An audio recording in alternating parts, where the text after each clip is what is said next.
Hello, and welcome to the Hello, I'm Grieving podcast. I am your host, Dr. Julie Shaw, founder of the Hello, I'm Grieving community, where we focus on acknowledging and dealing with grief to live a full life. Our tagline, Say Hello to Grief, emphasizes the importance of mindfully and courageously acknowledging and engaging with grief so we can find hope, lessons, motivation, and healing in the midst of our pain. Today, we have the opportunity to say hello to Barri Leiner Grant. And Barri Leiner Grant is the Chief Grief Officer, which I absolutely have been in love with that title since I first found you, of the Memory Circle. And Grant has left a career as a publicity and editorial stylist to step into full-time work as a certified grief coach. Where she says, I dabbled in small motherless daughter events when I received my yoga training and knew I needed to make the circle bigger. Love that. Grant has studied with the leading names in the grief space, including grief certification and education with Claire Bidwell Smith and David Kessler. She combines her writing background and yoga meditation training to craft a one-of-a-kind way forward in learning to live with loss. Her work has been featured in the Washington Post, Rue Magazine, essays on Zibby Magazine, and award-winning podcasts, television appearances, and radio shows. And so I want to welcome you today, and I'm so happy that we are finally able to sit down and talk with one another. So welcome to the show. Oh, me too. I feel like we finally, tied a bow on it. Yes, yes. And I look forward to many conversations after this too, of course. For Yeah. sure. So Barry, I know I listed a whole list of things that you've kind of had your hands in, whether it's been creating or lending your voice to and lending your gifts to. And I just have to say, before we actually started pushing record on this, you brought up this idea that you've been thinking about and diving deeper into. And this stems from your own grief experience of the death of your mother. And so let's start there. I mean, we're talking about grief, we're in this space, and I guess let's start with your story and work into what is it like to be a motherless daughter. Oh, thanks for acknowledging. Yeah, it's really what brought me to this work. I lost my mother, Ellen, in 1993. And in 93, nobody was saying grief or grieving for sure. In fact, I don't even think the sudden loss of my mother was even named trauma until probably like in the last 5 years for me. And she died suddenly of a brain aneurysm. She took the day off and went to the beach and never came home. Um, and it was my idea that I should not define myself in any way by my loss. I thought that she would be good and pissed. And she knew my career as a publicist. I used to own a PR agency in the city, and she knew my work as a writer. She was a beautiful writer with a gorgeous vocabulary. And so there was a lot that I knew she was proud of when she died. And I think I hung on to some of that until I had met another motherless daughter everywhere I went. Really, it was like the universe was knocking hard, and I don't think I was listening. Yeah, you got to listen to the whispers, right? It sends you the sign. Really, it was major. It was like on the grocery line, and everywhere I went, even would hear somebody use past tense. Oh, my mother loved something something, and I would key in so easily. Oh, is she living? No, she died. And then I would have these conversations, and they were always quiet, comfortable, always between the woman and I when we would connect. And I just thought, this needs a better place to live in modern society. So just as a peer, I started to become really interested in hosting events, mostly before Mother's Day, where I thought after I had my girls, they wanted to celebrate me as a mother. And I always had a really difficult time with that day on the calendar. And so I thought, can we just take back the night?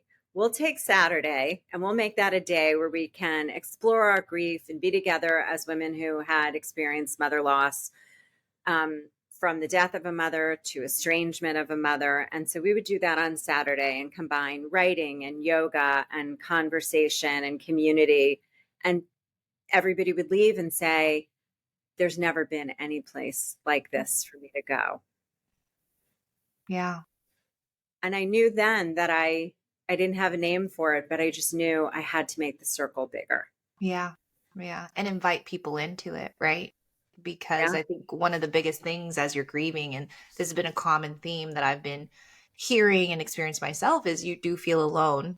And I Well, feel the like, loneliness is so deep. And it's also, I think sometimes you feel shame if yes. you are not, you listen to what society says there should be some time limit or there should be some over it. And I think we've debunked most of that as far as my trainings go, as far as how I share my feelings about the long arc of grief in my groups. But I don't think it's very comfortable for others. You know, they don't know how to meet Mhm. you where you are. I am 30 years out and I am still meeting myself at different stages and ages where I am learning more and more about my experience. Maybe some of it is where, when, and how I've been ready to process. Some of it has been being in a multitude of trainings where I'm like, Yeah. oh, as that relates to me, not just Mhm. my clients, with curiosity and wonder. And the 20 something year old, you know, is much different than the 50 something year old in the way that I can look back and process. Yeah, I mean, even I love your perspective because as you're talking about 30 years out, right? I experienced the death of my sister and I'm 3 years out, Mhm. right? Or 3 years in in it. Um, and I've been actually contemplating and thinking about, you know, gosh, what is it going to be like? Hmm. And for me, and maybe you've experienced these different milestones, is next year is going to be my sister's 44th birthday. And I will also turn 44. So I'm putting that out there. Yeah, but, but, um, but now I'm even met with this idea of where we are the same age and she will forever be that same age. same with Um, Same with me. yeah. Between 49 and 50 for me, the thing that I heard in the back of my head over and over was, what if this is all you had? What if this is Mhm. all you had? It really was like on repeat. It wasn't something that I shared with a lot of people, but it was something that I was also curious, what would that look like? And you know, I think we want to live so fully that sometimes we also step into this exhaustion and then we also don't want to be without them. And so for me, I know that even female friendships were a little bit fraught because I would be in the presence of someone where I would feel like the idea of like delicious mothering, like something would come over me where I would feel like that warmth and that feeling again. And I would feel like almost it was a betrayal of sorts. You know, I would never allow myself that feeling again. And so it was like, yes, turning the age that she was, um, turning 50 was like huge for me because she died at 50. And also just those relationships. And that's one of the things that I'm really working on and still learning that has become like a one of those topics that I'm like, I always say I walk around with the idea like, are you my mother? Are you my mother? Are you my mother? Like that I've been feeling. finding like pieces, like, Yes, yeah, yes, yes. What fills me up? What would mothering feel like? What would sistering feel like? Right? That yeah, it's for not sure. just the loss of that relationship and that future and that past, like someone who knew you that way. And I've learned like it isn't really with my sister. It isn't really with my relationship with my husband. It's Mhm. really my relationship in the world and of the world with other women who make me feel like I am mothered. Yeah. Okay, there's so much in here. I'm like, I need to start taking all these notes because as you're talking, it's just like, I'm like, well, what about this? What about that? Huh?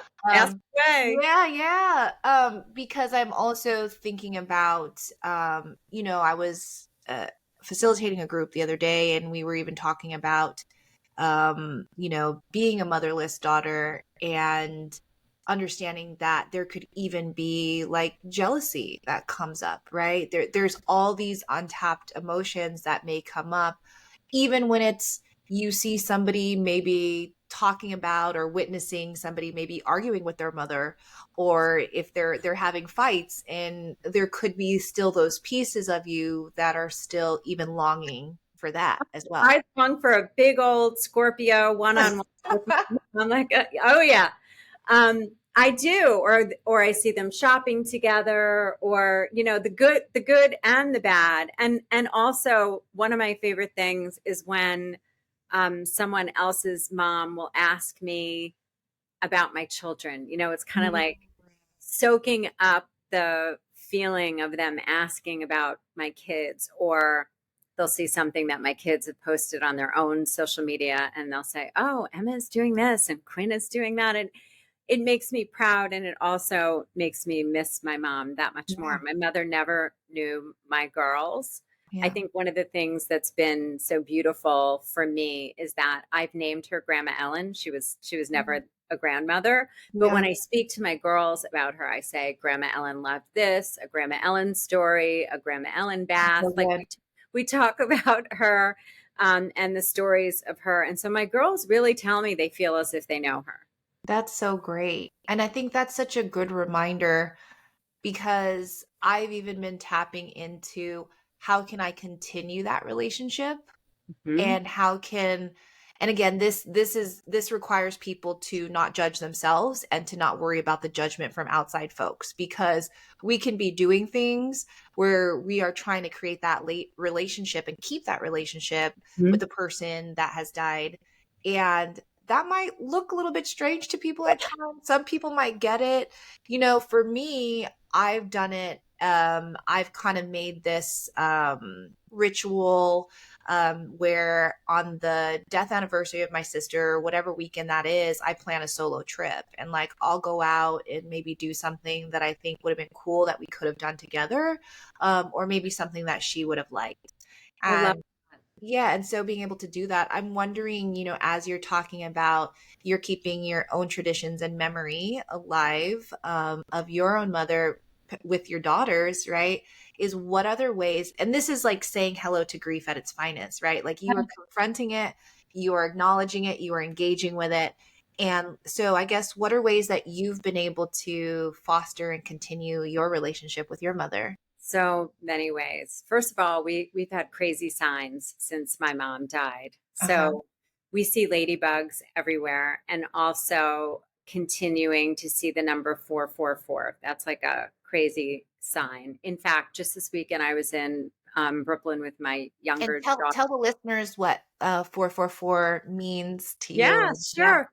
I see it on the clock. It was the address of a building when we first moved to Chicago. I see it on receipts. I see it on, like, it just pops up everywhere, every day. I would say almost every day. Wow. Or someone who knows me in the world will send me a text that will note it's 444 wherever they are. And so, really, I get it in some way, shape, or form. Yesterday, we were in this boutique, and the woman said, "Can I help you?" And I was looking for in the constant search for like the perfect red lipstick. Mm-hmm. And the woman said, "Well, have you ever tried this shade? 444?" We Hmm. almost like fell out of the store. I mean, it was so unbelievable. So that shows up for me. And that just feels like a little wink. Like, it's, some people call them angel numbers. Yeah, yeah. That's how I know them as, right? And every time like I'll see those numbers, I will go straight to Google and I'll be like, what does this mean? Yes. Yeah. So I just, to me, it means all is well. It just means all is well, and I'm right here with you. So that's one. And a ladybug also is the same. Even in winter, like we have had some crazy, strange sightings. But as far as bringing her into my everyday, I would say there's one purse I have of hers that I have continued to bring to theater. She loved theater. And so it's stuffed with all these theater tickets. And so Oh, whenever I cool. see a show, I bring that.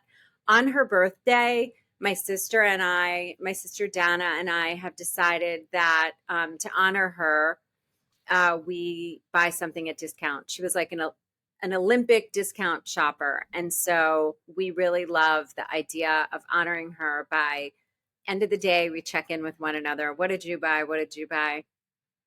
On my birthday, I would say that one really became a day that was heavier than I had ever imagined. It was less like balloons and celebration and all about me, and more of like my birthday, the day my mother brought me into this Yeah. world.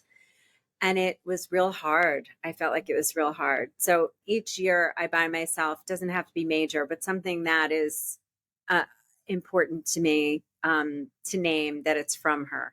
Oh, that's so great. Yeah. Wow. And I would say probably the most important and a later in life learning was that I had done such a great deal of writing about my mother.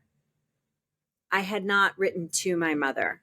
And as part of training, I had read Clara Bidwell Smith's book, Anxiety, the Missing Stage of Grief. And there was a chapter where a gentleman had I think, a tenuous relationship with his dad. His dad died, and he was showing up um, with a lot of anxiety because he couldn't um, make peace with what was Mhm, outstanding. mhm. And Claire was like, write to him. Yeah. And we know scientifically that there's so much good science around our body creating this beautiful cellular connection with our loved ones. Mhm. And I don't really believe, from what I've read and studied, that our body really knows whether our loved one is earthly or otherwise. Mm. I think Yeah. similarly, we can get into kind of that juicy connection by writing to them. And so I'll often, on a big occasion, invite my mother in, like, dear mom, if you could see Emma graduating from BU today, cum laude, you'd be, so proud. And, I invite her in through that writing. So instead of having like big days on the calendar, I'm like, oh God, I can't believe she's not here for Yeah. this. I can't believe she's not here for that. I've kind of lean in and write straight to her.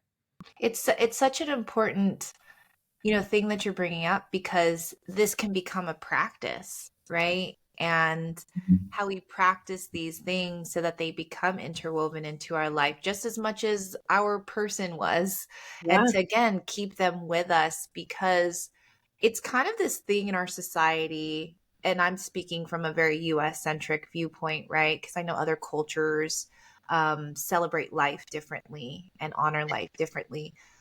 But really understanding that there is something to where people may believe when someone's dead or when they've died that then it's done, like that there's no way that we can either have this contact with them or build this relationship, or like what you were talking about too is seeing them and other people and being able to make those connections with other people. And for me, that's why I think that grief can be very beautiful as well, because even what you're talking about, making those connections with people in the grocery line or other things like that, that connection probably would have never have happened, if not for the grief that we carry for whoever, it is that person in our life.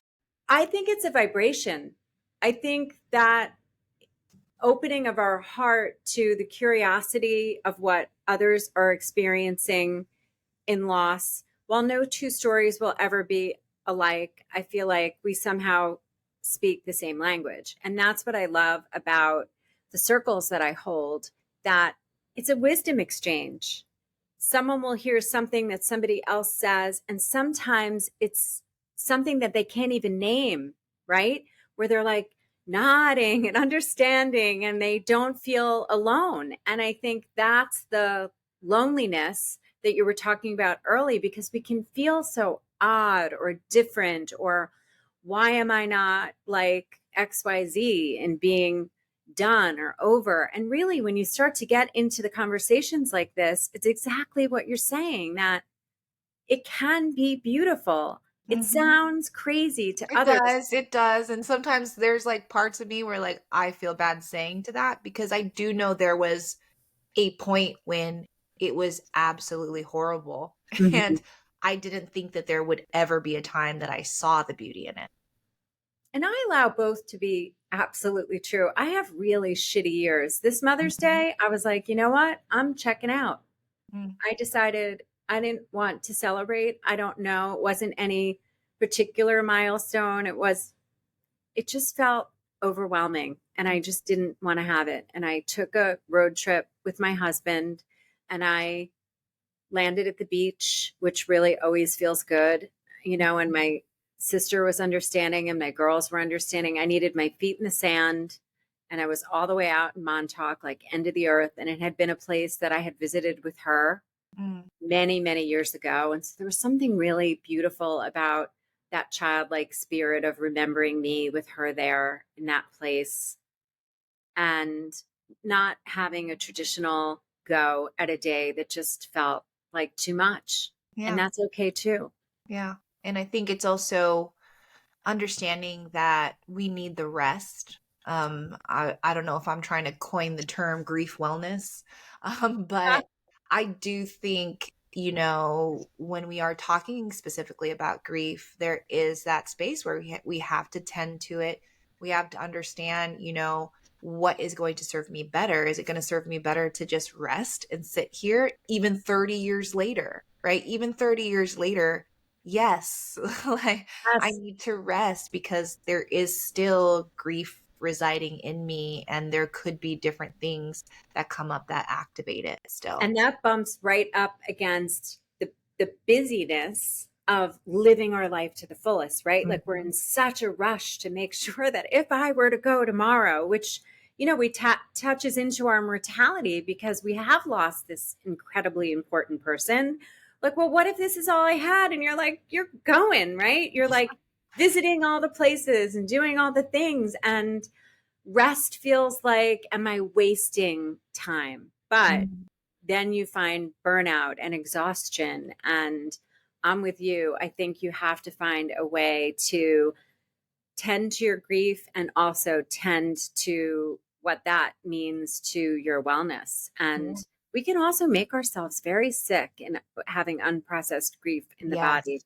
I know for me, a lot of strange things popped up. So it is good to remember to check in on your everyday health and Mhm. wellness, annual doctor's appointments and dentist Yeah. appointments. And, sometimes self care sounds like such a, made up like beauty word, but in the grief space, and if Mhm. you have grief and are grieving, even 30 years out, I say, you do. It is exhausting. It is exhausting.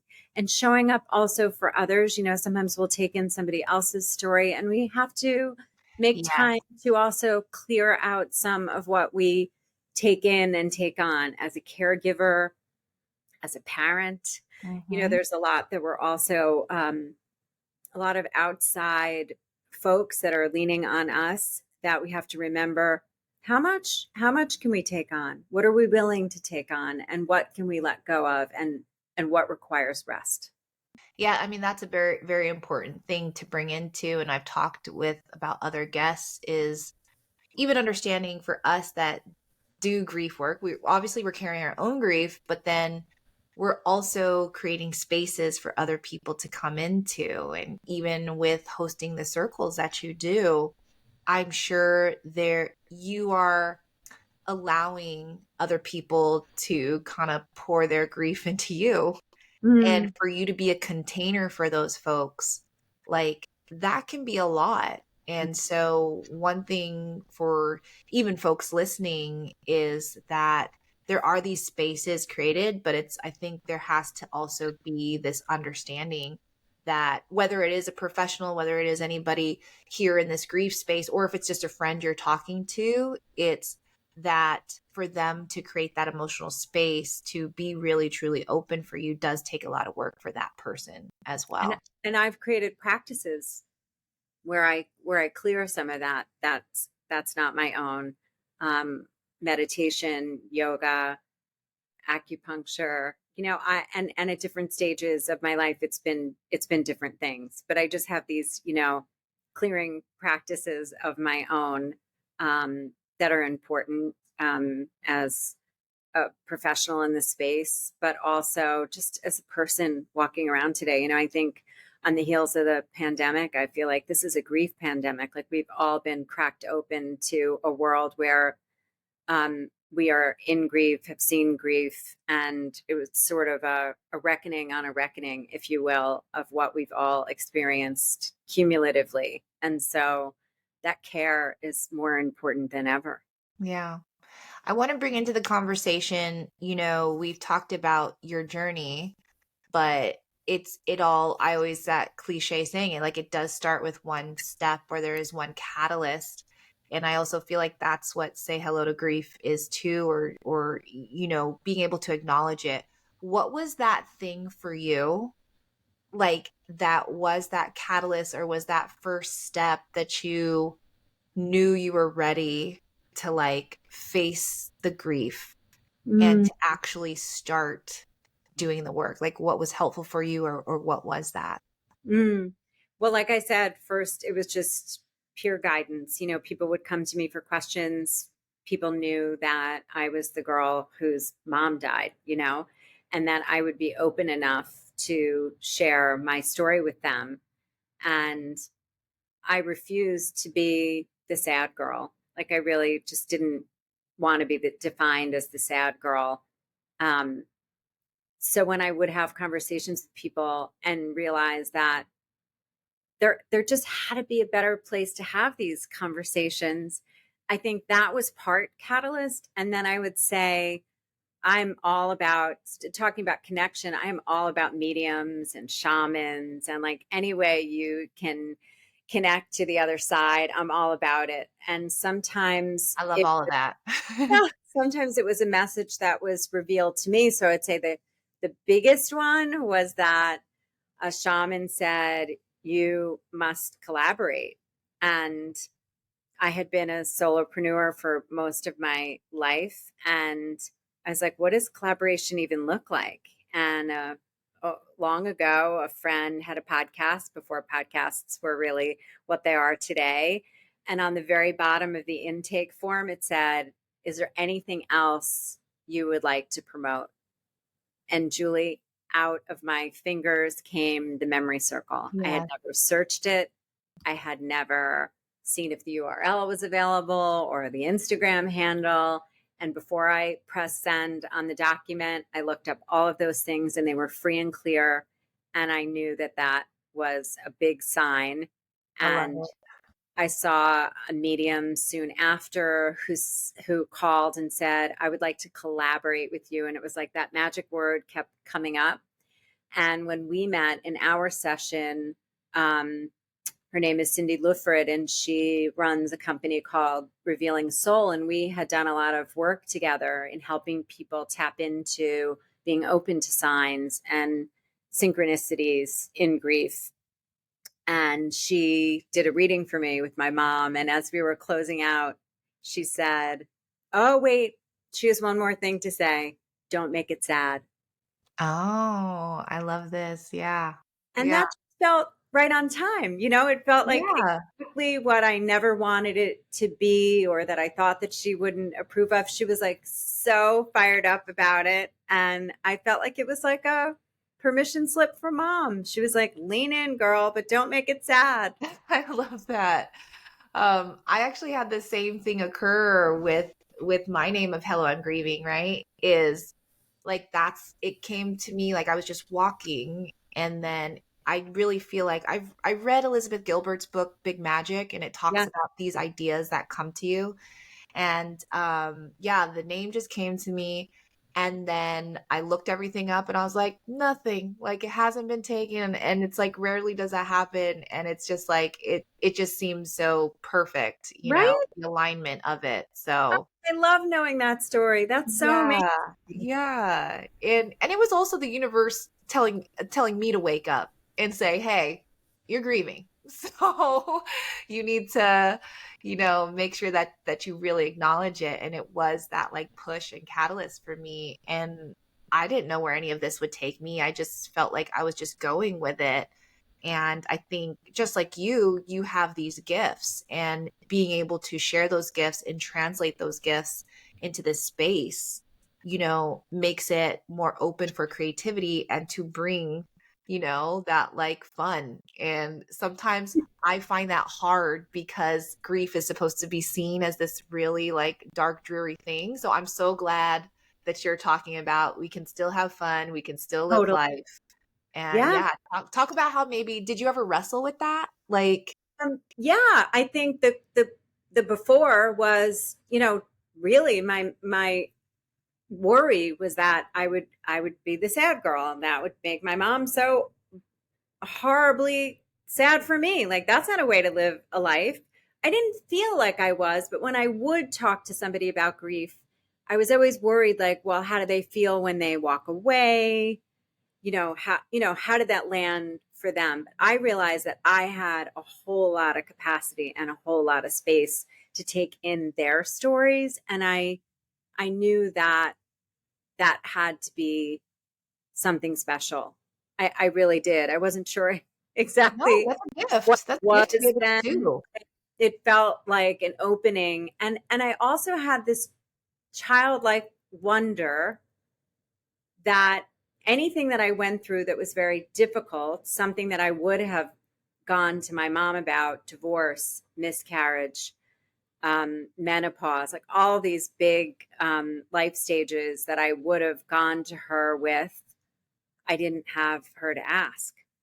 Yeah. So I started to share with others. And sometimes that was very publicly because I Mhm. was like searching for these answers. So I was looking for like that mother energy out around Yeah. me that could help me with the answers. And that if this is hard for me, this has to be hard for others. And that's always been my MO, like open a door where there isn't one because, you know, you you're a bright girl, and if this is rough for you, I can only imagine. And so I've started those conversations with so many people and found camaraderie in that, Yeah. support in that, a beautiful exchange and all of that.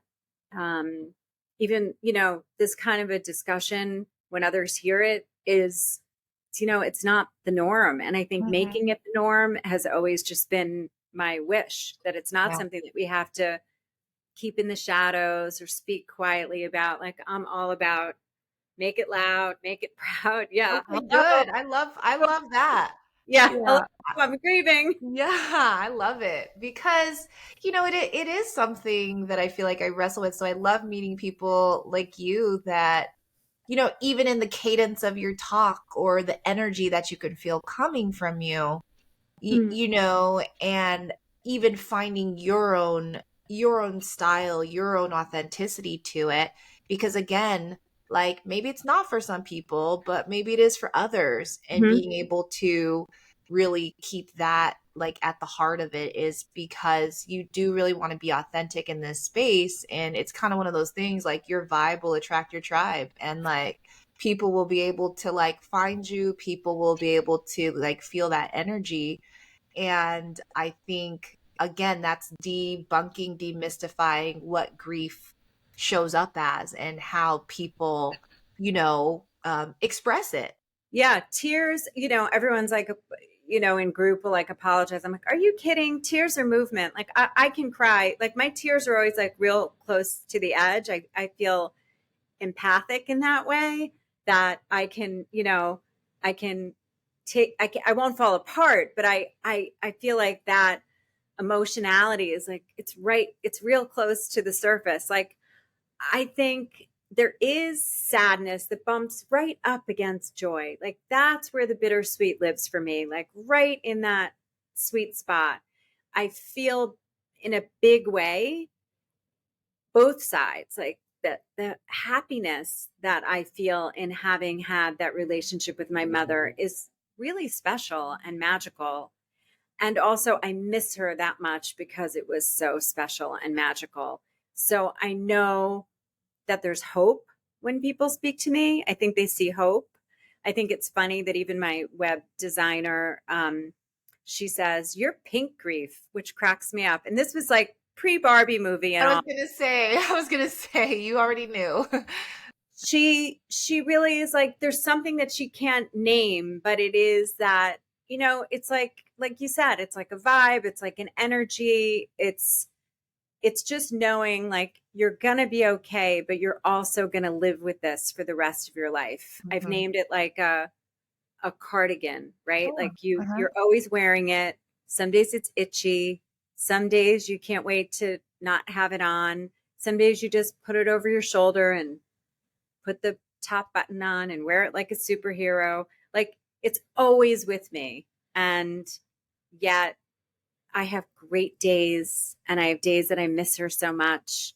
And I can be really sad without her and really happy and wished I had her when I had my girls and went through a divorce and had trouble having my girls. All of it is where I hope that she can show up for me in the ways that I know her voice is with me. Yeah. That's the other thing I tap into. She's very much with me. I can almost know what she would say in any given situation and Yeah. tap into that energy too. And sometimes I write and ask her, you know, what would you have me know is a prompt that I always offer in our groups. What would you have me know? And so I'll often write almost like automatic writing. I'll often write about what I think she would say to me in a given situation that feels heavy or tough. I was going to ask is what voice do you write that in? Do you write that in your voice to say like this is what I think my mom would tell me, or do you write it from your mom's voice? From my mom, it's like, sweet girl, you Mm. got this. Like, and a lot of she loved bad words. She really loved bad words. So it's usually full of like some F bombs and um yeah, I sometimes when it's also not something that's super comfortable for me to explore outwardly, sometimes, I'll I'll get her advice first. Yeah, I think it comes through as her voice. Yeah, that's so good. I'm curious to know, right? Because you bring this joy, you bring this really good energy. I would want to see like what is something that's been very challenging for you in your grief, or what do you think has been the most challenging thing, where maybe it has been hard for you to not be the sad girl? Hmm. I think the hardest thing is, well, it used to be just having children without her, being a motherless mother. I think that was when I felt her needing her the most. Like, how am I going to do this without her?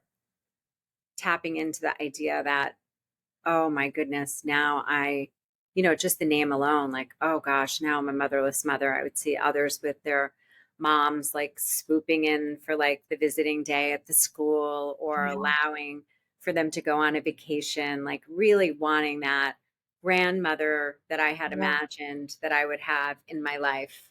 Um, and I would say the other is just in the last little while, as I shared, realizing that it felt like a betrayal of sorts that I can hmm, name now, allowing in closer friendships, yeah, female friendships.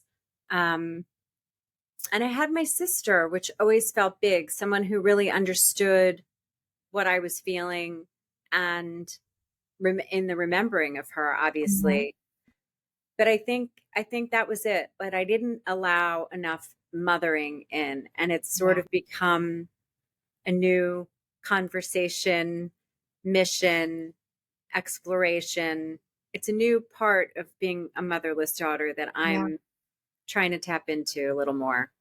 It seems like there's just always going to be new things that we will be discovering, right? Yeah. And Because my 27-year-old self could not imagine back then what 57-year-old me would be dealing with right now, right? There was yeah, something about, my folks got divorced when I was younger, so knowing how my mom handled our years when she separated from my father, that gave me a little bit of guidance when I was going through my own divorce.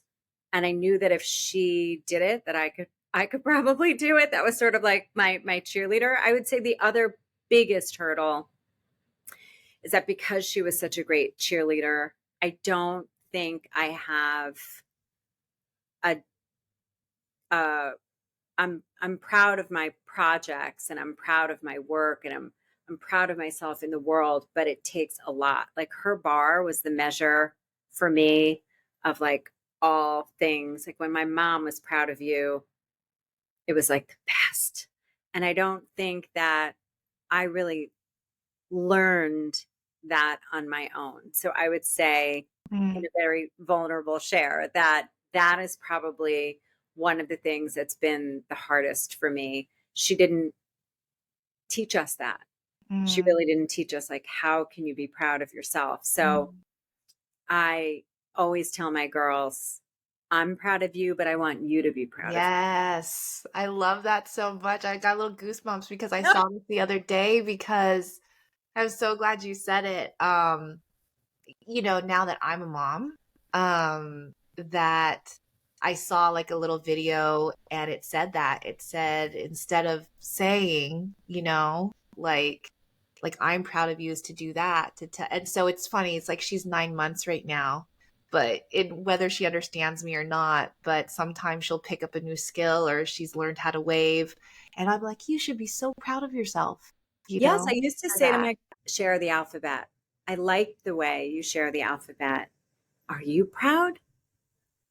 Yeah, And that's a big deal. So it was teaching them a skill that I felt was lacking in yeah, me, yeah. um, and really making a concerted effort. I mean, my dad was also a big ad guy, and I think he used to say, when your name is on something, right? You should Mhm. be your it's your name on it. You be proud of what you put out with your name on it. And so I think the work I do is always, best I can make it, best effort, biggest effort. I have a lot of pride in the work, but it's Mhm. like being proud of myself has felt like a different Mm. muscle to learn to flex. Yeah, And so, yeah, that's the one that I think as a parent that I've tried to instill in my girls, yeah. um, that I'm still working on.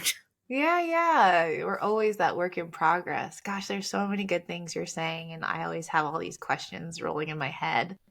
I'm going to ask you maybe a more selfish question, but hopefully can help other people listening.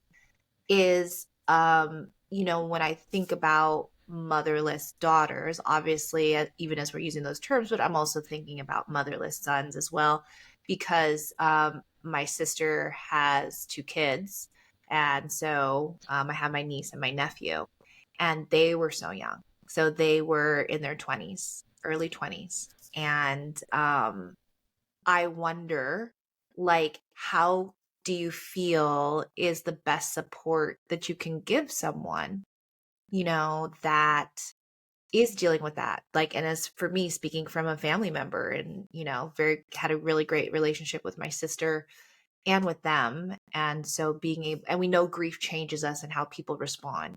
Mhm. And me just really understanding what a huge loss this is for them and being able to help them through it. Like, what advice would you give for I, someone? I think keeping the memory alive is just a huge one. Asking them um, at all times, how they want to celebrate her birthday this year. How do they want to celebrate maybe the death anniversary? Asking people are always ask, like, what can I do? And I always say, ask someone for a story. Like, ask Mm, them to write down stories about your person. I learned what a 360-degree person my mom was out in the world by other people who worked for her, worked with her in real estate, people who worked for her, people who were on committees she was on, folks who she sold a house to. Like, I found out all these amazing stories. So I say it's beautiful to ask people for letters, notes, stories that can be so cool. We're so digital now. I feel like framing photographs and having photographs around that are in frames, giving somebody a framed photograph for a special occasion can be so lovely. Continuing to tell stories and say their name. I yeah. mean, There Yeah. are just so many people. I always open circle and ask for you to share the name of your loved one in conversation. I used to say very quietly and timidly when someone would ask something that was mother related, um, I lost my mother, and that was kind of it. And now I say, my mother, Ellen. And Yeah. so encouraging them to not steer away from saying, her name in conversation. Um, I think the best support is just being open and allowing them to know that you are not going to be sad when they are sad, that they can bring you any conversation that they're having, any thoughts that they're having. Like, they'll never disappoint you in doing anything right or wrong. I feel like we didn't have any of those conversations. Um, Yeah. and we were young. We were really, I think I became this mother figure Yeah. on her behalf. And so I Mhm. would say also giving them permission that they don't need to carry that torch at all times. Oh, That can be really heavy lifting. yeah. So good. Thank you. I know that served me, so I know it's going to serve other people listening. And I love the idea of having folks write the notes and the stories and to be able to present that because it is true. It's about these different discoveries that we discover about our person and again, that goes back to still keeping that relationship, right? Is now you're like, Yeah. oh, I never knew that about you. And But if you're curious, even like sometimes it can be fun, like going back and asking like an old teacher of theirs or an old, somebody that knew them and just saying, you know what, I would love to set up a call. And I've had some discussions with my mom's former you know, workmates and people who knew her when she was growing up, like from high school. Some of those Mhm. were friends of my parents growing up, and I keep in touch with them. Sometimes I see their photographs and I can kind of imagine like what my mom would look like now, uh, Oh, yeah. which is kind of cool. And yeah, keeping in touch with the larger circle. I know a lot of people who have make lunch dates with Right. friends who were friends of their parent or sister or loved one. If you can have those kind of relationships, I think it's so nice to continue to have take comfort in those. Like, they want to talk about them too. People are They so do. excited to tell me about my mom, which I think is so lovely. We found Yeah. out really funny stories. I lost my brother-in-law Bob to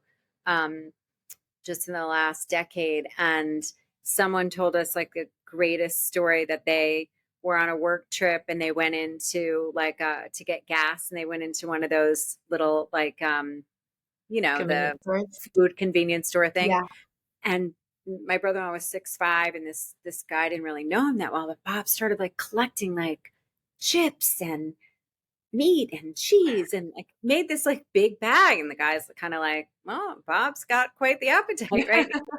Getting like the big drink and putting it on the bag, and he checks out, and he seamlessly just there was a man at the door who was homeless, and he just dropped the bag down and said, hey buddy, have a great day. Mm, And my niece and nephew and sister and extended family, we never would have known that story about wow. him had he Yeah. not shared. And we also asked for letters, and now the kids just have them in envelopes. And when years later you want to open those up, it's just so nice, a nice place to visit with them and the memories.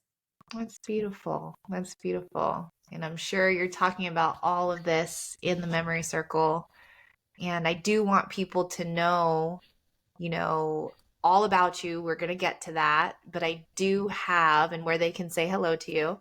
But what I do have are two questions because I know we could talk forever.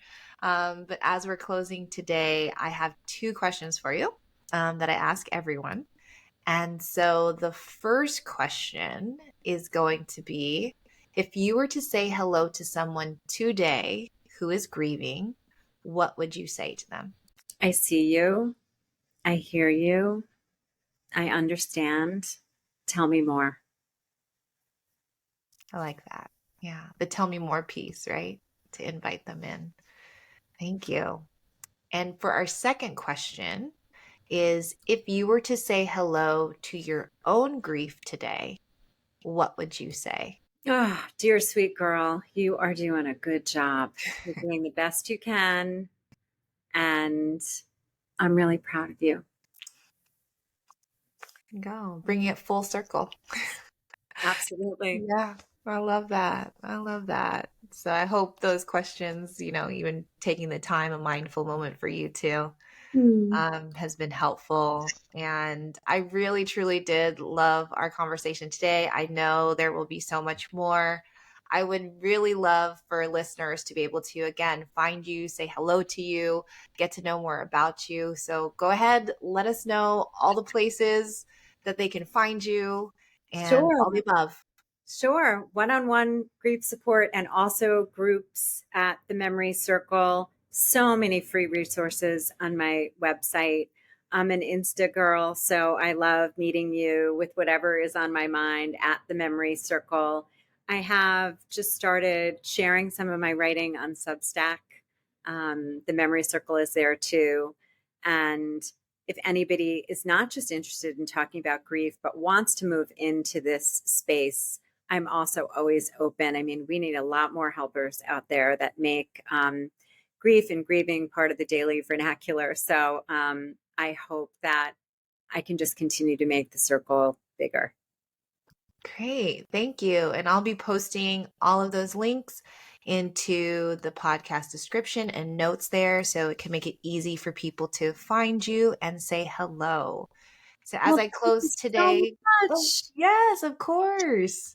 And so as we close today, if grief has taught me anything, it is that time is our most valuable resource. So just again, thank you to Barry for giving your time today. Thank you for people listening for giving your time and just taking your time to say hello to grief. There are just so many people in this world grieving the loss of someone or something. And it's not my goal to reach every one of them. It's simply to reach one.